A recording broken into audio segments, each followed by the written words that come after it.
As the era of Sonic's 20th anniversary draws to a close, Sega have released finally Sonic CD on Xbox Live Arcade. Fans have endured quite a wait for it, but the final product of this digital re-release gives you more or less everything you could want from it. Sonic the Hedgehog CD, in short, was as if Sonic Team had a jar where they hoarded ideas deemed simply too wacky for the main series games, so they crammed them all in here instead. It is this eruption of unrestrained creativity and madness. Even today in this 2011 reissue, CD still sticks out like a sore thumb, not just among its respective series, but also the platforming genre at large, for being so blissfully diverse and absurd. It took the classic formula pioneered by the first two Sonic games and put a number of inspired, crazy spins on it. Gone are the Chaos Emeralds replaced by the Time Stones, which players collect by destroying purple UFOs in special stages. Entering also is an interesting time travel mechanic. You can shift back and forth in time by interacting with signposts and then moving expeditiously for several seconds.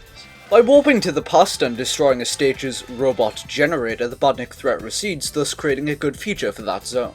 Sonic CD, as I've said, has one wild imagination. It's full of inventive gimmicks and some, albeit patronisingly easy, amusing boss fights. For all its charm though, the level design is never quite on par with that of its Mega Drive cousins. There are moments where it, simply put, loses focus. As we rediscovered, it's rather prone to bugs and occasionally it gets too convoluted for its own good. Outside of the core game, it has to be said that Christian Whitehead has set a new standard for XBLA ports of this nature here. The sheer amount of care that has been put into handling the fan favourite constantly impresses. As well as leaderboards and the very welcome addition of Tails as a playable character, players are actually given the option to choose between the Japanese and American soundtracks.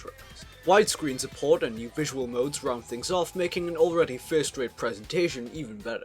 In spite of some slight dips in quality here and there, the game stands as one of the mascot's strong outings. Fans old and new will find a lot to love. Its smooth gameplay and memorable music aside, the various bells and whistles attached render this update hands down the definitive version of Sonic CD. This is one absolutely loving port, and by far and away the best of its kind in recent memory.